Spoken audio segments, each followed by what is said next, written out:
Welcome everybody. Welcome to FTV Sports. This is the Liverpool edition, and it's all about Leeds versus Liverpool.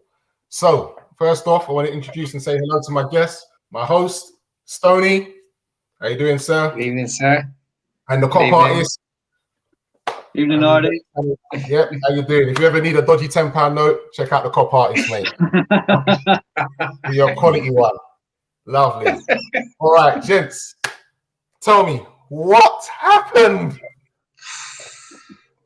What happened? You know what?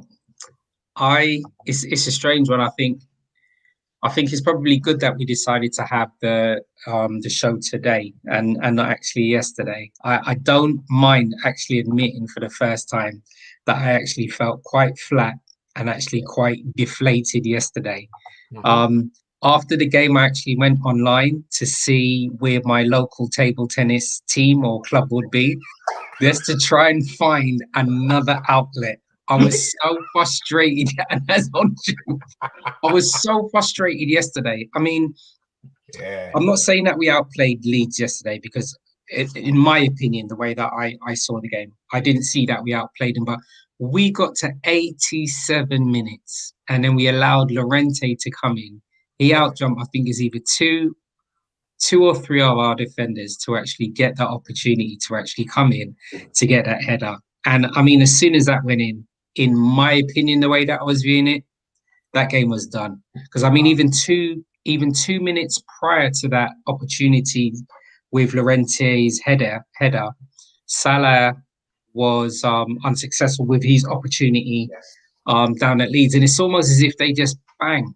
Within a split second, we were down, and it was almost that transition to know, saying, you know what, we got 3 points in the bag. That's where we wanted to go back to 1 point. We didn't lose, but it felt like a loss yesterday. So, I'll hold my hands up and say that I was very, very, very upset with yesterday's performance. Mm-hmm. The cop artist. Yeah, a bit like Stoney. I was sat here watching it. Thought the first half we bossed the first half, missed some chances like we have been doing all season. Yeah. Second half we just came out and it was like a different team. Our players just looked like a different team. And again, you know, we still had chances in the second half, fluffed them, didn't put them away, and there were alarm bells ringing because Leeds were coming at us and we were letting them come at us. Yeah, they had chances. They hit the bar. Alisson made a couple of great saves. Yeah. My only disappointment, apart from obviously that goal, and it stems around the goal, is I just don't understand why Alisson didn't come up and go out for that ball. Because it wasn't that. It was on the 6-yard line. Yeah, he should be coming up, commanding his box, and he's not doing it. Yeah, and I don't understand why, because the guy's a big guy. Yeah, he's got a lot of power behind him. He's got a good reach. He could have easily plucked that out of the air.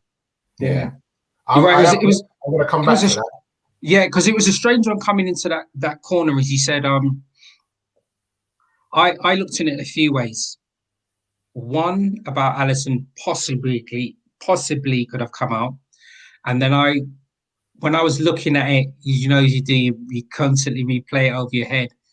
You take into account Llorente's physical presence, but also, and as I said, the player that I want to talk about, I'm not saying he's to blame, okay? But Kabak, he just jumped. He made Kabak look like he was about 2 years old yesterday.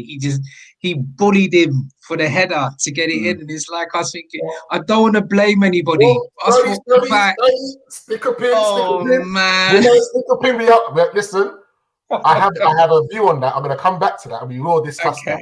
But what I do want to mention first off now is, what did you think of the lineups, boys? And where did we go with our lineups and how did we get them wrong? Well, I mean, the thing is, so we had Nat Phillips with the hamstring. Yeah. So Fabinho came in for us, if I'm correct in saying it, yeah? Mm-hmm. And was it Mane that started on the bench? No. Mane started. Mane started. So was it? Salah was on the bench. Salah, that's it. That was the one, so Bobby, Jota, Milner played.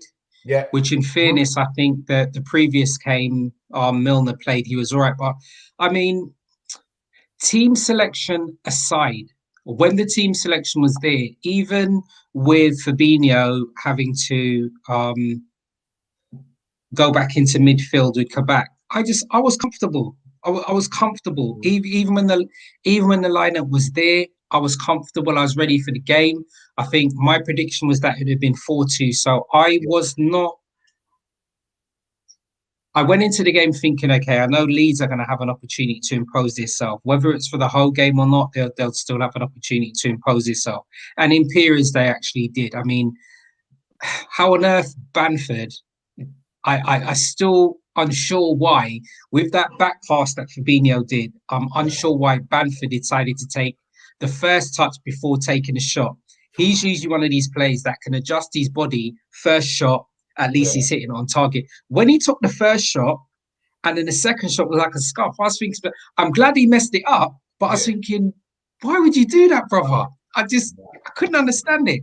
But so with the starting lineup, for us, it was okay. I think Rafinha didn't start, so was it Helder? Costa started, and he hadn't played for a couple games. So I mean, for them, they same kind of formation of 4-1-4-1 that they usually played as well. But I don't know. Yeah, I was just very frustrated yesterday. Very frustrated. Too right. The cop artist. What do you think of him leaving out Salah? I couldn't understand it myself. Obviously, when we did our teams, we all picked Salah.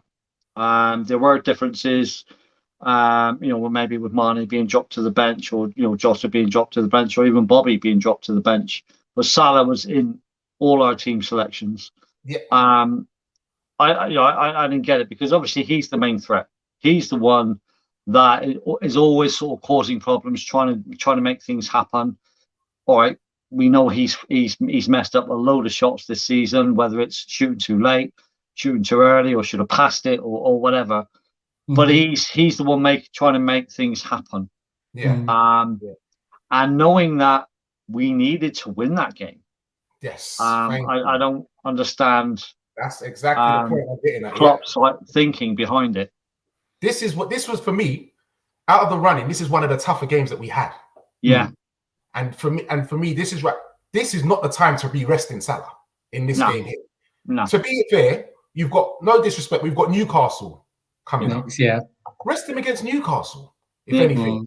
Yeah. And for me as well, I like to see, if you're going to rest a player, then you know what, really and truly, I don't even want him on the bench. If you're giving him a rest, give him a rest. So put him having in the bench and then having to bring him on for half an hour, 20 minutes or whatever. Give him a rest then, if that's the case. Don't then have him on the bench. Also, like you said, in the second half, the game started to switch around. Leeds started to come at us. And Klopp's waited too long to make the changes, man, to try and get back the grip of the game. You need to do these things. You need to do these things a bit quicker, man, and turn things around. The warning signs were there. They were clearly there, that they were coming at us. But also, we had chances. We had chances, man. Yotta's header. Yeah, that's true. Also, Ox had a decent chance as well. Yeah. And for me, second half, I think second half, Thiago went missing. Yeah. He went missing for a large spell of the game. I had to look again, like, is he still on the pitch? On pitch, yeah. Yeah, he went missing for a large spell of the game. And I'm sure I can't be the only person who's seen that. And for me, you need to then implement change. Yeah. Try and wrestle back control of the game. But even if they have to make changes at half time, which I know managers are reluctant to do. We've seen it throughout the whole of this league, this league season. Klopp is constantly making changes too late. And it's all right. Sometimes it's worked, but the majority of times it hasn't worked. So why continue to do it? Why continue to see that it's not working, but do the same thing again? Do you know what I mean? It just doesn't make sense. No, not at all. Not at all. He's he's not proactive enough, man. Very reactive. Yeah. He's watching things and seeing things, right. I'm going to change that. Change it and make something happen rather than wait and then hope something happens before you change it. But if it doesn't, then I'll think about changing. Yeah. Too long. Right, Stoney, we're going to get back to that now. because I said Okay. I have thoughts on this, and That's fine. I am not a fan of zonal marking. No. Right. And I think that is the downfall. Okay. Now, the reason, and I'll explain why I say that.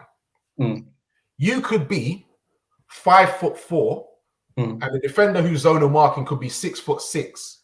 If you've got a running jump on him, then he doesn't stand a chance. Yeah. So to be fair to Kabak, from a standing start, and you've got this big defender, big solid defender comes running at you, of course you're going to get tumbled over. You don't stand a chance. He'll win the ball every single time. Yeah. I don't like that. I'm not a fan of it, just standing there marking space. These guys are running up, got a jump on you. And then it's over.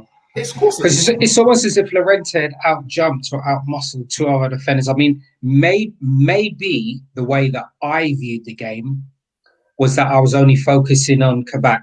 And in fairness, I wasn't focused on the other Liverpool player that was around it. But I just saw the duel being between Llorente and Kabak, and Llorente coming off more as an advantage.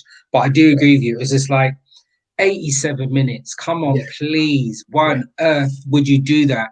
I mean, you know, we've come away from the game with 1 point. You know, if we had, you know, just tried to ride it. I'm not trying to say that we play like Tottenham, sorry, Spurs fans, and play defensively for the rest of the game. But if we had managed that game out, we would have been in fourth position up by West Ham. Yeah. So I think that's possibly why I'm feeling deflated after the game. And I will definitely say I was very frustrated. So it would have been interesting what my tone would have been like yesterday. So it's probably a blessing that there was a day of reflection for me. And to add salt to the wounds, Chelsea and Brighton drew. Yeah, exactly. So exactly, everyone's doing their work around us, and we're not doing our own work. Yeah, that's the thing. I mean, but if you look at it throughout the season, and certainly sort of since Christmas, we've seen that certain teams are losing teams above us are losing or drawing, and then we're playing and we have a chance to go above them. Yeah, and we don't take that chance. Yeah, we either lose the game or we draw the game, which doesn't really benefit us.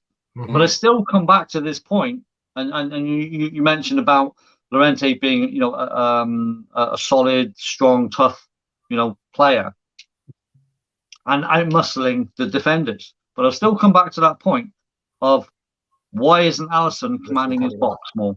Yeah, he's only got to. All he's got to do, as long as he makes contact with that ball, he can take everybody else out. Wow. Yeah. It doesn't matter.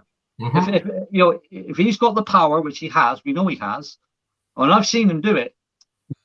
In that situation, what you want your goalie to be commanding his box, grabbing that ball, laying down on it like they all do, for a couple of seconds, waste a bit of time, let everybody settle, and then play that ball either out the back or pump it back up forward. Yeah. He didn't do any of that yesterday, and I'm not going to take any too much away from him because he made a couple of great saves, which kept us in the game. But in that situation, at that period of the game, right near the end, you've got to have that goalie saying, that ball's mine, I'm getting it no matter what. And, like I said, it's different if that ball was coming further out towards the penalty spot. But it wasn't. It was coming in at the 6-yard line. Yeah. That's his area. That's the goalkeeper's area. He's supposed to command that. Yeah. Good evening, Stitches. Good evening, mate. Nice to have you on board, sir. Missing you. When you get a chance, if you could type in and let us know what you thought of the game yesterday on Sunday. Give us your thoughts on what you thought of the game. He has actually. He's done that already. Let's have a butchers and see what Stitches has to say. He thought he had a great game yesterday, to be fair, Alisson. Yeah, he did. He did make some great saves. He did. Yeah. He did. To be fair, he did. He kept us in the game. But I think, you're right. You're right on that, Kev. He could have been a bit more commanding of his area. Yeah, definitely. A bit commanding. Game of two halves, he says as well.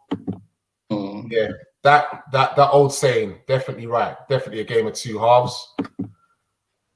Reese, good evening, Reese. How you doing? He says he didn't watch the game yesterday because he was feeling down about what's been happening. We might touch on that when we get near the end. I know what he's talking about there. Super League. First half was heaven. Second half was hell to watch. Yeah, it's true. It's like you watch two different teams, isn't it?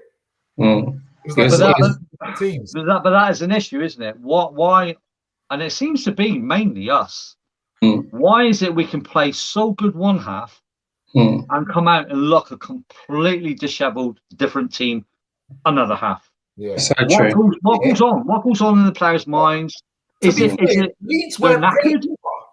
To be fair, Leeds weren't great either. No, they weren't great, but they were better than we were. Yeah, they weren't great. I've seen Leeds play a lot better than that.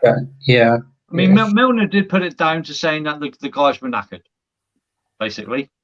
Fatigue. I can't. Do you know what? Listen, I think that's a hard one there, and I said that.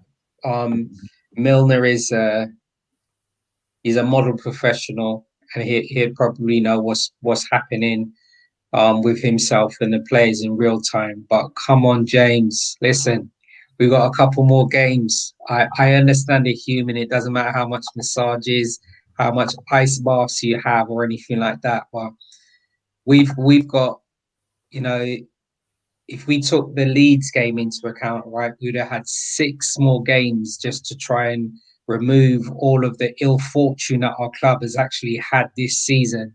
So if he says they're tired, I respect that, but there could have been more. And if that's the case, maybe it's up to our coaching staff and our managers to try and see if he can get somebody else out there who's got some fresh legs. I mean, I'm not too sure. Right. This is just a player that I'm just going to comment on, okay? Because I'm not too sure. How's Curtis Jones? Is he still injured? Because I know he hasn't featured since the under-21s game. Yeah. So you know, there's those little things that you weigh up, the little freshness, the little probably change of formation. You know, we were winning on 87. I'm not a manager. I don't have any managerial qualities at all. All right. Lock up shop if that's the case. Do a Jose. I don't just get those 3 points. As I said before, I don't care how we get them. We don't have to play pretty anymore. Just get them. Did we have do we have anybody else on the bench like Ben Davies that could have come on to short Ben Davies was on the bench. I mean, on the bench, so in my prediction, I think I mentioned that before 4-2. I mentioned that I would have liked to have seen Ox came on around 90. Yeah. Didn't really do too much. He had a little chance, but we had Ox on the bench, we had Naby Keita on the bench, we had Shaq on the bench. Yes, we did have Ben Davies on the bench, and then we had 3 defenders. We had our Greek defender, we had Nico Williams, Reece Williams, and Adrian. Yeah. So in that circumstance, why you get to 85 minutes, it's still 1-0. Yeah. Why don't they bring on Reece Williams or Ben Davies to add that little bit of extra defence, that extra little bit of height, and pull off one of the front players, because we're already winning. Okay. Obviously we had Ox there, in the second half for a period of time. Yeah. But we used to bring on that extra defender. Yeah. Whether it be Matip, because Matip was available, or whatever. We always used to do that, and all of a sudden we've stopped doing that. Yeah. So isn't it the fact that he wants more goals? Why would you want more goals when you're winning 1-0 with 5 minutes to go? Yeah. Not with 5 minutes. If the game is so precarious, like it was yesterday, with Leeds coming at us more and more and more. I heard people talking about not being happy with having to put Fabinho back in at the back again. And maybe he should have played Ben Davies or Reece Williams in there and put Fabinho back in his natural position. But to be fair, after watching the game, they didn't dominate our midfield like that. To be fair. No. So I can't really say that he was missed like that in the midfield, to be fair. Yeah. And you're right. I think it's still... He was about Ginny. Yeah. A lot of people have been down on Ginny. They've been pointing out that he made 16 passes in the whole game in 90 minutes. 15 of them were completed passes and one of them went astray. 16 passes in 90 minutes. And some people are now saying they're like now looking at it and thinking it's time for him to go. Yeah. I think it's a hard one. As you said, I think and this is me as an individual, I think he's been a wonderful servant for us. I think he's definitely showed the quality that he actually has. And, you know, if it is something that he does leave us to go to Barcelona to see another project, I think for me, I'm just going to try and remember all of the positive moments that Genie's provided for us.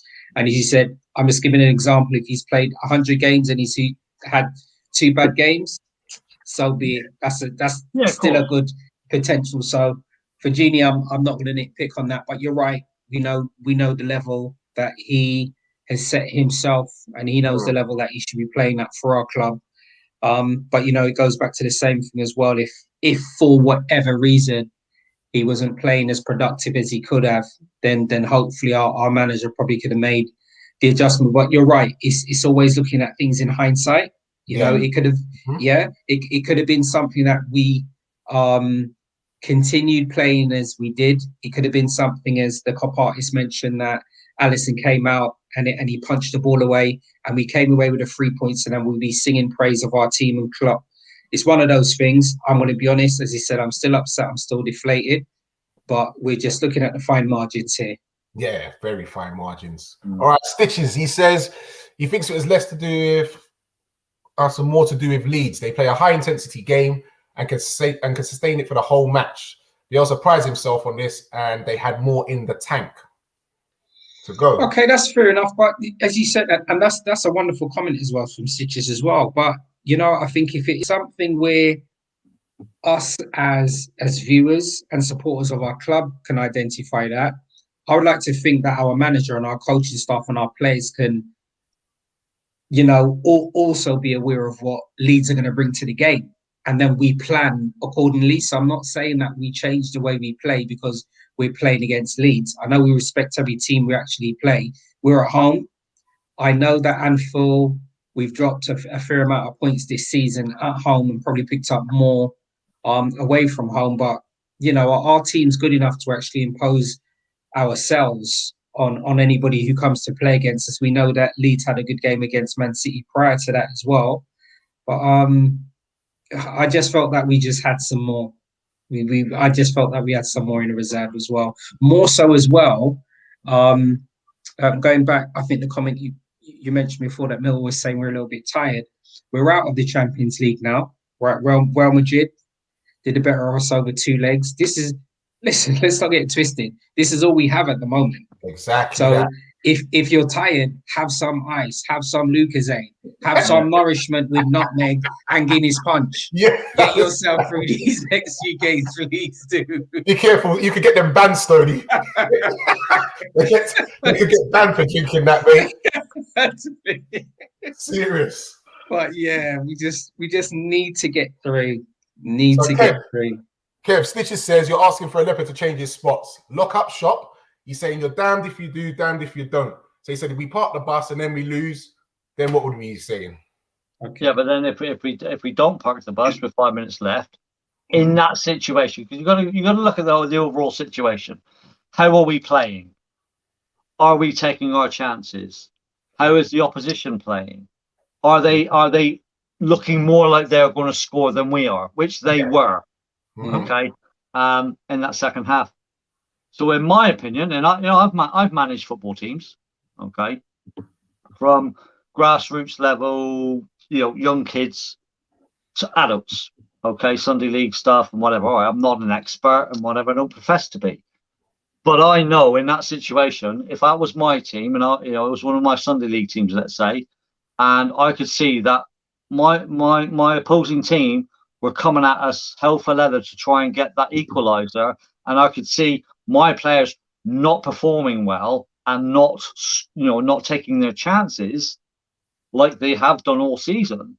What would I do? And in that situation, I'd put on another defender, take off an attacker because the attackers aren't really doing anything. Yeah. And just shore up that defense. I'm not talking about parking the bus. I didn't say we need to be defending with 8 or 9 players. I'm just making sure that we have 5 at the back. Yeah. Okay. And then having, even if you played a 5-3, 5-3-2 or something like that, just for those last 5 minutes plus injury time. See out the game, get the 3 points. Yeah, get the 3 points. The 3 points are the most important thing. Okay, if I had done that as a manager and we still had conceded a goal, that's on me. Yeah. Okay. But in that situation, I'm looking at my strikers and going, well, you're not scoring. So even if they had done that and scored, or we hadn't have done that and they scored, the end result's the same because our front players aren't scoring. Yeah.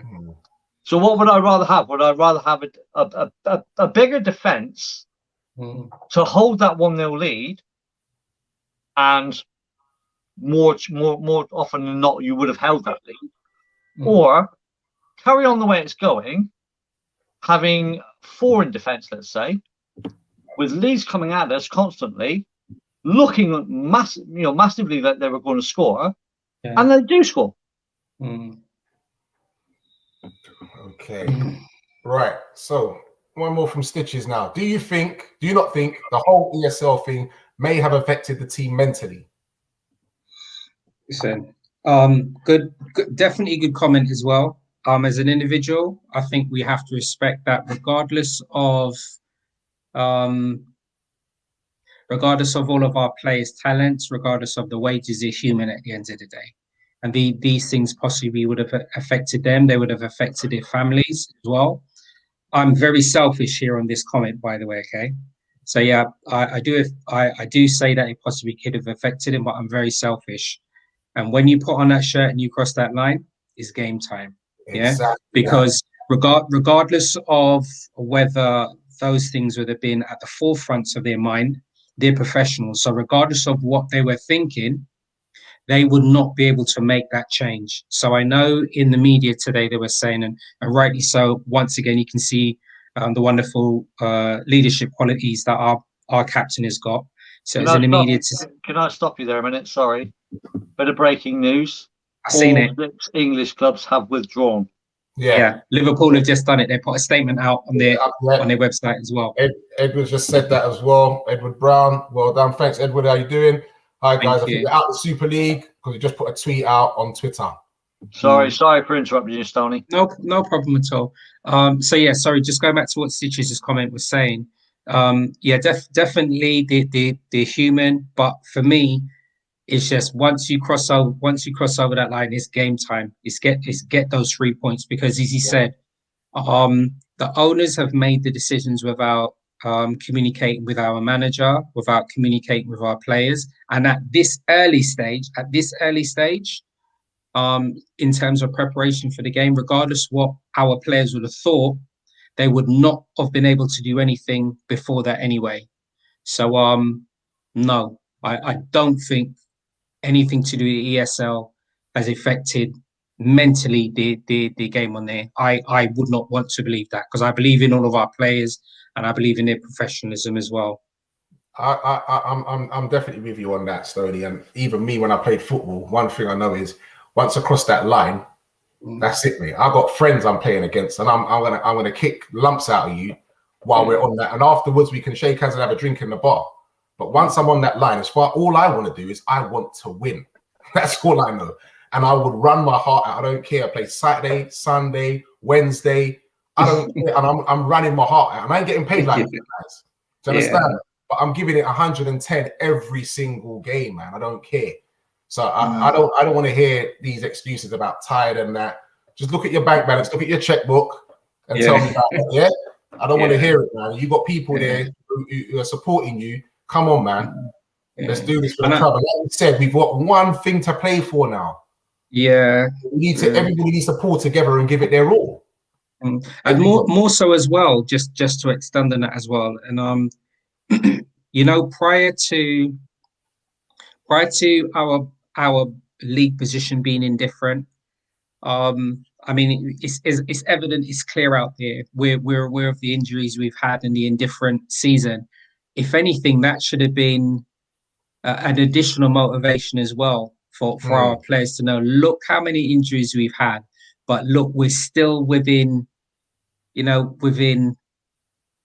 a distance from qualifying for the Champions League, and it's just that close. We just need that extra percentage nearly to get there. But as he said, I don't know. As he said, I'm not questioning our players at all. But what I wouldn't want is any of our viewers or anybody that's been commenting on our shows to think this is Liverpool fans or supporters trying to make another excuse for not getting in the position that we want to. So I'm just putting it out there. I don't think that's the reason why we didn't get the result. Okay, Kev. Yeah, pretty much exactly what you guys said. I mean, if you just look at these players, it's a job to them. Okay, it's part of their life, but it's their job. Well paid. And I've always been an advocate of when you go to work, it doesn't matter what job you do. When you go to work, you step through that door of that building, wherever you're working or whatever it is that you're doing. If you've got any issues, if you've got any personal issues, personal problems in your life, as soon as you step through that door, you leave it at the door. Okay, and that's exactly the same as footballers. They leave it before they get onto that pitch. They leave all the issues behind and they concentrate on their football. Now, from my understanding, Klopp had a meeting with the chief exec or the owners or whatever through maybe a video chat or whatever, briefly on the morning of the match. He then had to relay some information down to the players before training, and then they took training. But he had very limited information, to my knowledge, which is what he came out and said. He could only reiterate to the players pretty much exactly what he was told, which again, like I say, was very little. So they wouldn't have had a lot of information anyway to mess their heads up. But they're supposed to be professionals, and they have to be concentrating on their job. And their job is to get it there, play for that badge, play for that shirt, play for the club, and win a game. Yeah. So, excuses of, would this thing have been in their heads? It shouldn't have been. Yeah. He says, money doesn't stop you being a human being. I totally understand that. But once again, I'll reiterate what I'm trying to say and what I'm trying to get through to Stitches is that these guys are in a privileged position and they're in a privileged job, basically. It's loads of millions of kids' dreams to be footballers.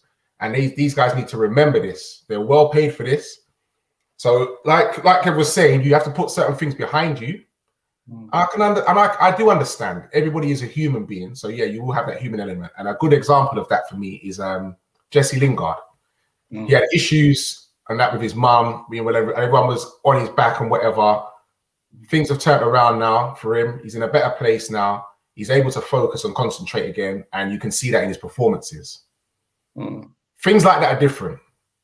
That's like that personal kind of issue. If we're talking about guys just being tired and underperforming because you've got this chance of going to this Super League, well, that's not good enough for me. That's not a good enough excuse.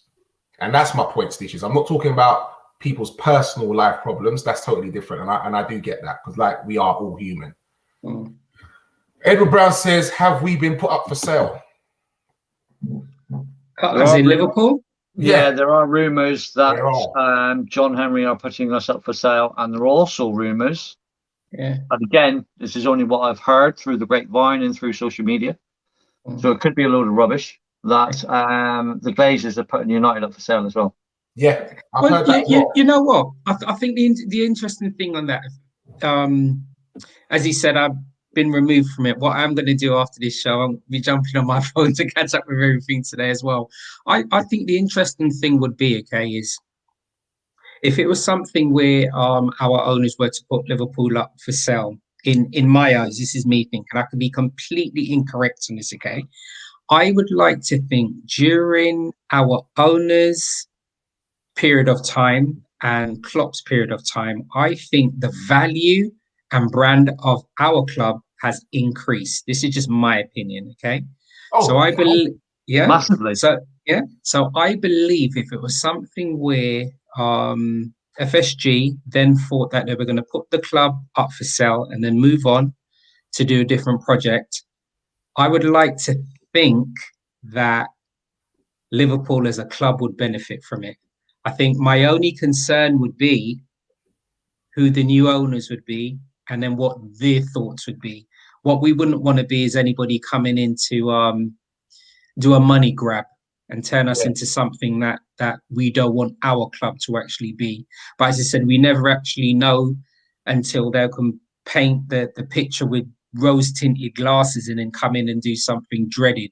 So as you said, if it's something that they're going to move on, they've supported us develop and move in the direction that we know our club's meant to be. And we just hope that if it is up for sale, that the new owners that come in have our club at heart. Wow. That's the only thing that I can think of. Yeah, of course. Yeah, I mean, you look at, like I said, earlier on. I don't know if I said it here or if I said it on the previous podcast that I did on this subject. That they came in and they bailed us out, no question, and I thank them for that wholeheartedly, because otherwise we would have been in administration. We would have been gone. But they came in and paid what, 300 odd million for us. Yeah. Now we're worth 4.1 billion. Yeah. My issue is, you say about money grab. Weren't they money grabbing? Yeah. Didn't they come in? Right. At a pittance now that we look at what we're at now valued at. And basically, they've done things, certainly, a lot of things good. Yeah. But they've also done things that I don't think have been so good. Okay. Or benefited us in any way, great way. So now they're going to put in 300 odd million and take out 4.1 billion. To me, that's money grabbing. Yeah. I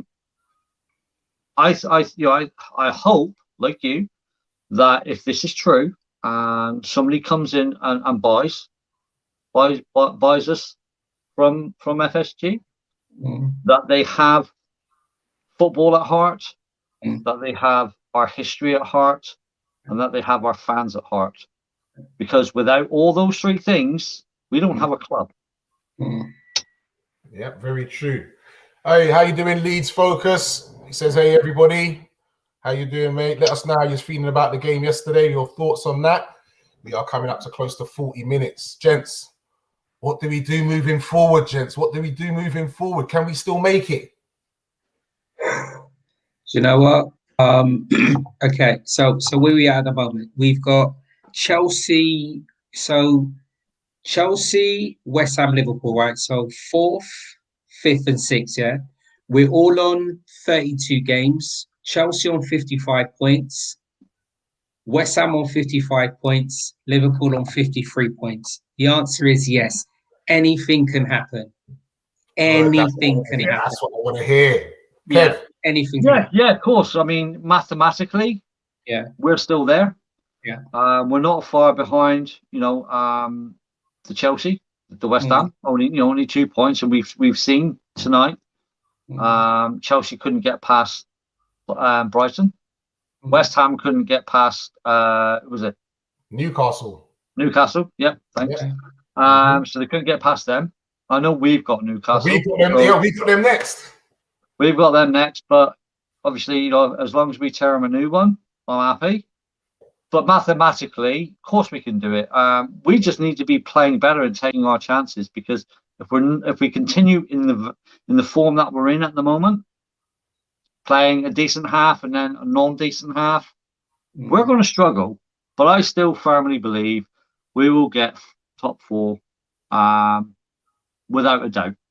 My heart's there, my head's there, and we will be there. Is that rose-tinted glasses? The Liverpool fans saying that, or are we going to be realistic and look at our, like you said, our performances, our form? Yeah, and really say that. You look at our running as well. On paper, we have the best running out of everybody. So on paper, we should be, not dropping very many points whatsoever. I know we did last night, but we did play a Leeds team that we know can't play football.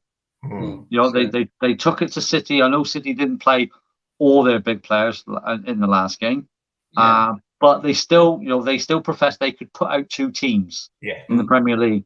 So it doesn't matter who they swap and change around. They have the squad depth to be able to do that.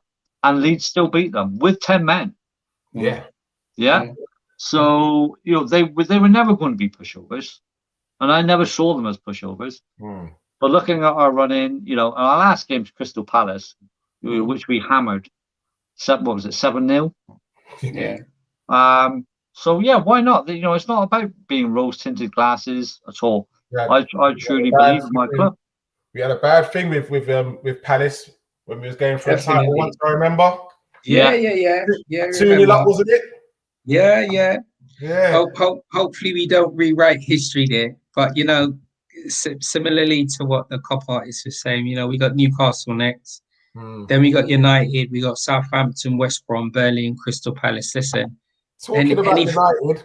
Hello, Zach, mate. How you doing? Perfect. Good evening, Zach. That was right on cue, wasn't it? Yeah, right on cue, mate. Zach is one of our hosts. He's one of our hosts on the Man United forum. He says, "Good evening, guys." He says, "Man United could damage your top 4 hopes. You can't wait for that game. It's going to be epic." It's definitely going to be epic. And on Monday, just for you, on that day, on the 1st of May, I'm going to buy a bottle of Stone's ginger wine. And when we win, I'm going to put 3 little blocks of ice in there just for our victory and our 3 points, sir. Zach, if you win, I'll get you a bottle of Prosecco. I know he's been drinking a Prosecco of lately. We'll get him a Prosecco, mate. Yeah, brilliant. Richard says he believes that LFC will make the top 4, and he reckons that Chelsea will finish 3rd. Okay. So right, so who's in? What do you reckon? What's your predictions for the finishing of the tables? Then top 4 positions. Wow, because Leicester are still playing good, aren't they? They're indifferent for me. Leicester's indifferent. Yeah, they've been blowing hot and cold. Yeah, indifferent. And I think they got a bit lucky as well, even in the cup, beating Southampton. They got a bit lucky in that game to win that 1-0.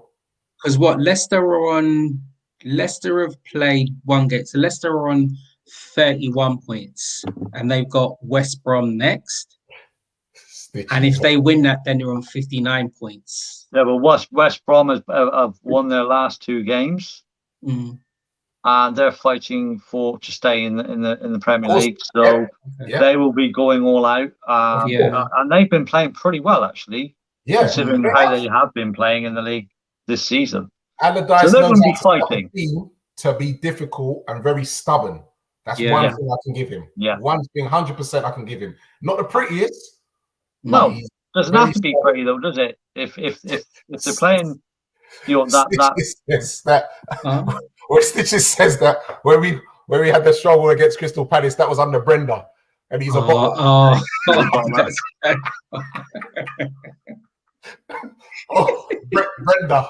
Brenda Rogers. Yeah. Oh goodness. That was. But yeah, I'm gonna go City 1st, Man United 2nd, Chelsea 3rd, Liverpool 4th. And I think the main thing, as you said, I think we want to try and wrap it up to get that 4th position between that last game with Crystal Palace, because that could possibly be Roy Hodgson's last game at Crystal Palace, and he's probably going to want to go out on a bang. So I would not want to leave that for that last game to give even the smallest percentage, just in case. So you don't want squeaky bum time on the No. I can't take it. Listen, my hair will be like Kev's. At least I've got some. Yeah, I know. I have a beard like Stoney's. Yeah. No, mate, I can't take it. Seriously, I can't take it. I get the noise from upstairs. I'm screaming at the TV and all. No. I can't take it. God. Don't need it. Yeah, I want to try and wrap that up before that. But yeah, hopefully, like we've said though, those guys above us playing against each other will definitely help. Yeah. Points will be won and lost by both lots of, by those sort of 3 teams that are sort of in the mix with us, Leicester, Chelsea, and West Ham. So as long as it goes the right way, so one team takes 1 lot of points and another team takes another lot of points, so they all sort of drop down a little bit, and we then start coming up again. I don't see any reason why we can't. I mean, I think looking at Chelsea's sort of, they've still got the Champions League matches to play. Yeah. So that's extra games that they've got to play. They only need a couple of injuries, to key players. but what key players do they have as such? True. Do you know what I mean? They blow hot and cold as well. Look at tonight. Yeah. You know, you would expect them to beat Brighton. Yeah. They didn't. So I don't know whether I would go with Chelsea as third, to be quite honest with you. You're right, because it might. I wonder if. Obviously, they're still going to want to get to the latter stages of the champion. Well, I suppose they got Real Madrid next as well, ain't you? But they haven't got easy games. West Ham are not going to be a pushover. No. Then they got Real Madrid. I know Fulham are mathematically down, and then they've got Real Madrid. They got Man City. They got the London derby against Arsenal. They got Leicester back to back. Exactly. They got Leicester in the league and then the FA Cup as well. So you're right; those things may make a difference as well. Talk about players being tired. There's going to be a lot of twists and turns for me. Yes, there's going to be a lot of twists and turns. Yeah, there'll be some drama, and I think there's going to be some of them eye openers. You'll be like, oh, I didn't expect that. Definitely see a few of those coming. We've had it all season, though, haven't we? Yeah, true. Yeah, we have. Yeah. But gents, thinks about that time. I'm going to wrap this one up. Thanks everyone for joining us. Don't forget to also like, subscribe, and share. Hit that button so you get your notifications. Keep involved, man. It's all about Liverpool, the cop. So, Stoney, good night, sir. Thank you very much. Cop artist, good night, sir. Man. Yep. And we'll be back. We will. Maybe. All right. The Terminator.